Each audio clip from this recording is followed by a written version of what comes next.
Good morning. Good morning, fellow humans. Here we are once again at Department of Career Services, where our goal is to help you on your journey through this life. That's it. No big deal. Let's just see what happened here.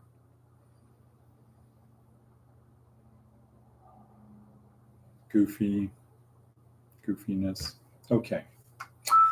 So, once again, good morning. Here we are at Department of Career Services, where our goal is to help you on your journey through this life with the belief that we have a transcendent soul. So, this is not the end. We are not just atoms in the void. This is not it. Good morning, what a bevy. Buenos dias.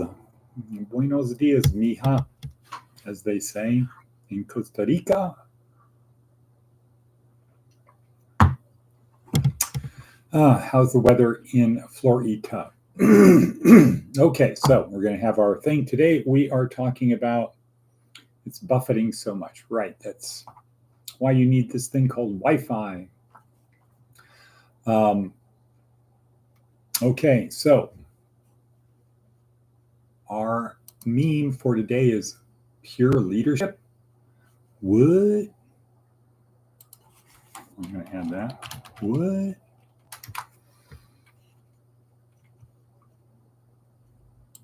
Okay, done and dusted. Okay, so pure leadership. But before we do that, let us talk about it.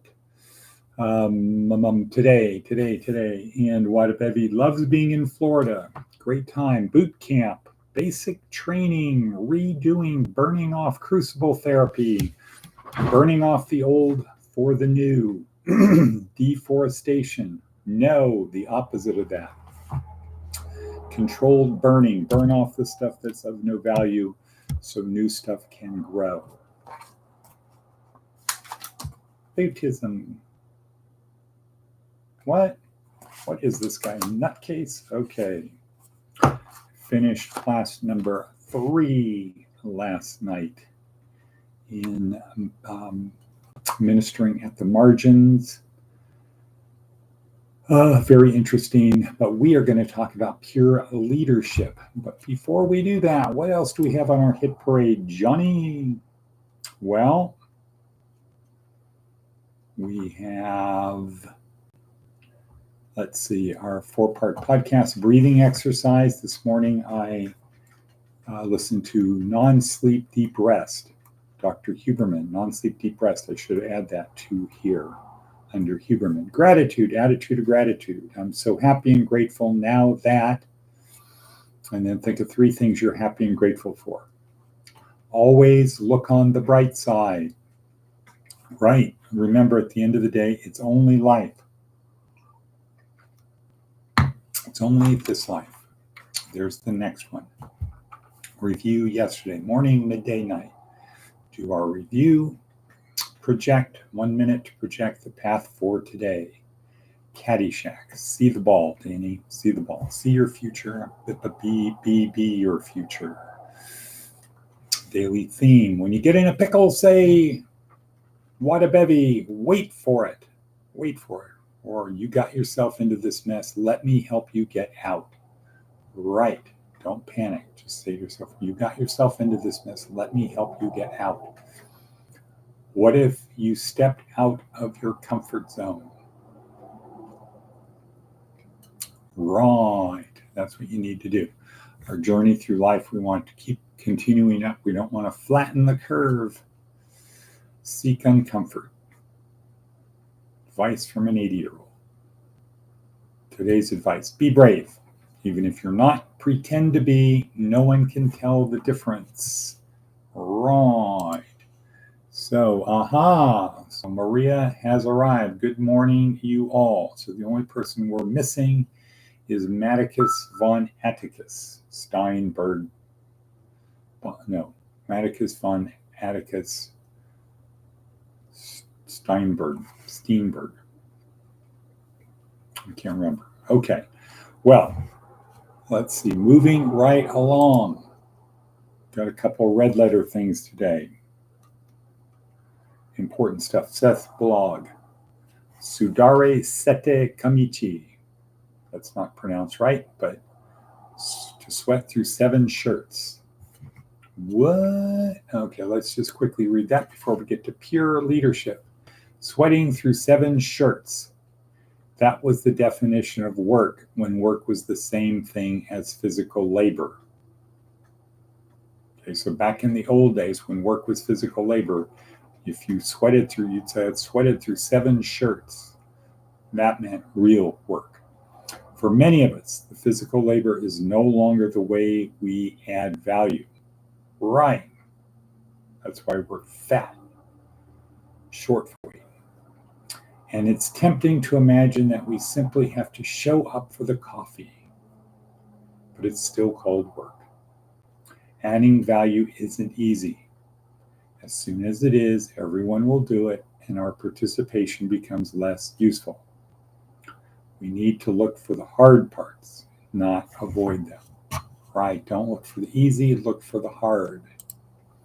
What else we got? Oh, great one from Darren Hardy, another red letter. 4-point plan to triumph over any obstacle. And it's pretty much Stoicism, which leads to pure leadership. Today's TED Talk, Michael Sugra, who's now dead, rest in peace. Great scholar. Talking about pure leadership. Marcus Aurelius is his example, whereas yesterday the examples of crisis leadership were Abraham Lincoln and Ernest Shackleton. Today, the example is Marcus Aurelius, who was the most powerful person in the world. He could have anything he wanted as the emperor of Rome. This is like 160 to 180 AD. Could have anything he wanted, but as a Stoic, he followed Stoicism, so he did not abuse his power. Moral virtue is enough. Basically, that was it. Moral virtue is enough. You don't need more than moral virtue. Now, what's happening at this time in the church? Well, this is more than 100 years after the crucifixion. And what's happening is the big growth market are the Gentiles. However, Jewish thought and Greek thought were very different. For example, for the Jews, it was resurrection of the body. That's why burials for Jews is very different. Quick, get them in the ground. We don't do embalming. We don't do that because when the Messiah comes, when the end times come, whatever it is, when it comes, we will be raised. Our body will be raised. All the way back to Aristotle, at least, for the Greeks. So this is 300 BC. So we're now 300 years of thought has gone into we have a spirit and a body. We have 2 things. There is the physical and the non-physical. So how does that fit in with Jesus and the whole resurrection thing? So they're working through this, unpacking it, working through how the Gentiles could adopt Jesus as the Messiah, how they could adopt Christianity. Not a small feat, big deal. And it really didn't get resolved until the Council of Nicaea, the Apostle or the Nicene Creed, to explain this whole thing. That's in the 300s. So we're going through trying to unpack stuff right now. Meanwhile, Stoicism, Greek philosophy, really, really solid. Moral virtue is enough. Just do the right thing at the right time in the right way for the right reason. First premise of Stoicism, there are things I can control and things I can't control. I don't let the things I can't control bother me because I can't control them. Are there gods? I don't know. But if there are gods and they're good gods and I lead a good life, worst case, they're going to just leave me alone. I'm not going to be punished. If there are no gods and I'm a good guy, at least posterity will remember me. If there are no gods, if there are gods and I'm good, good. If there are gods and I'm bad, that's going to be probably bad for me. If there are no gods and I'm good, great. If there are no gods and I'm bad, I'm not harmed by that. That's okay. So ultimately we have to decide, are we just atoms in the void? Is this it? Or is there something more? And if you choose to believe there's something more, you should prepare for that. So Michael Sugra is taking the Stoic approach, pure leadership. So imagine you're on a boat. What is pure leadership? What's the metaphor of that to our boat? Or how would we add that in our metaphor? And it would simply be, just imagine you have a beautiful day. You're out sailing. It's the perfect day. It's a purely great day. The wind is great. The weather's great. The sun is great. Anything we want to do, we want to fish, it's great. We want to swim, it's great. It's perfect leadership. So yesterday we did crisis leadership. Today it's pure leadership. How do you lead when you have no obstacles in the way, when you don't give in to vice and greed and things like that? How do you lead in that way? So that's today's TED Talk, Michael Sugra. What happened to Stoicism if it's so good? Well, with the rise of Christianity,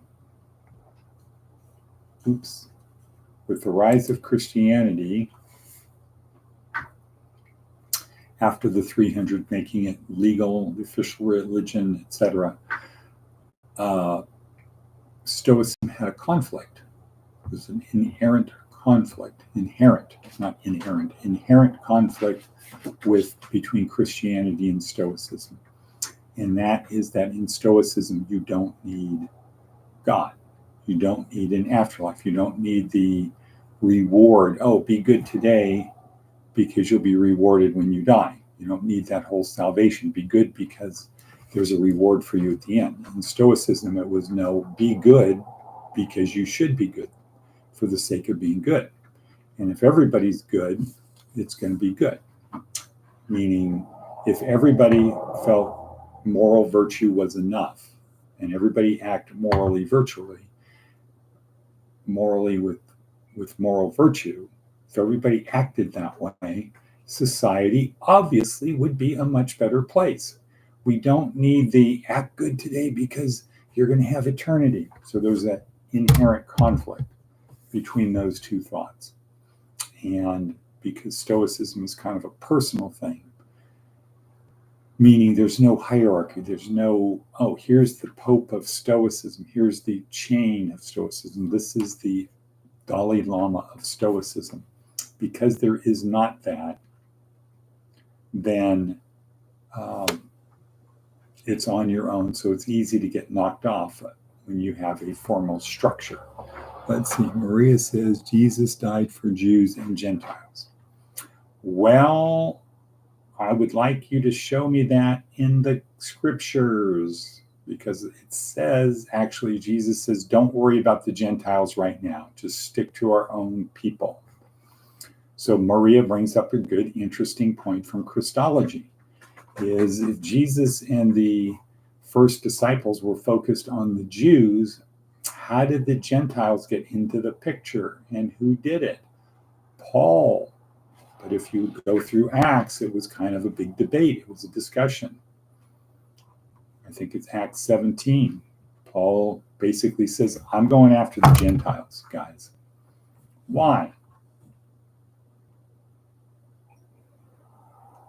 Because Jesus didn't say to go after the Gentiles. He didn't say to go after everyone. It was basically Jews and people like Samaritans, Canaanites that were similar to the Jews, that had the same fundamental sort of belief. But it wasn't until Paul came along and later that the Jews were there and the non-Jews, the Gentiles, and they were grafted in. We came up with this term of they're grafted in. So what Jesus did for the Jews, he did for everyone. But that's not Jesus. That's not red letter. That is different. But you couldn't get the Gentiles without figuring out a way for them to get into the game. That was a big issue in the early years between Paul and the others. Do we let the Gentiles in, or do we keep this as a Jewish thing? And my hunch is they ran the course. Well, it's like the crossing the chasm. The 5 steps crossing the chasm, that some Jews ready to change because it's not working. The Messiah's not here. We don't have the Davidic leader. We don't have the Moses leader. We don't have the apocalypse. We don't have the spirit. We don't have, nothing's happening. We're under Roman oppression. Oh, here's a better idea. I'm going to jump on it right away. I need to be first. There's this new thing. I need to be the first guy to have the Apple iPhone. I'll sit in line 2 days waiting for the store to open to get it because I need to be first. And then the second group, of course, is, well, when I understand it, I will do it. And the group is, no. When I can see how it will be beneficial, I will adopt it. I will be an early adopter. Instead of the first people, I'll be an early adopter. I'll be part of the early majority of, hey, everybody else is doing it. I might as well do it too. And then the late adopter, well, I don't want to be last. I don't want to be the only guy in my block who's not a Christian. And then you have what remained with the Jews as, I'll become a Christian when hell freezes over. So the crossing the chasm, I can't remember what it's the technical term for the adoption of innovation thing came out. But that you could apply that to the Jews, Christianity, to the Jews, some early adopters, or the first people in, early adopters, early majority, late majority, and then the people who aren't going to do it. Those remained as Jews. And then some people, including Paul, had an attitude of, the real thing are the Gentiles. And so that brings up an interesting question regarding the shepherd and his flock. The focus from Jesus is the shepherd knows his sheep. You've got 100 sheep in your flock. One goes missing. You leave the 99 and you go get the other one. Well, what does a good shepherd do if, as he's looking for the other one, he finds another 100 or 200 or 300 over there? What does the shepherd do? And I think in the early days of the church, the early days with Peter and the Jews, it was, the other 100, 200 sheep out there, no shepherd or not a good shepherd. For them, it was different flock. It's not ours. We're going to go after the one sheep, forget about the and forget about the other 100, and forget about the 99. We need to get that 100th sheep. Paul comes along and says, you go get that other sheep. You bring him back to the flock. I'm going after the other 100, 200 sheep that are just out there on their own. They're looking for a shepherd. That's who I'm going after.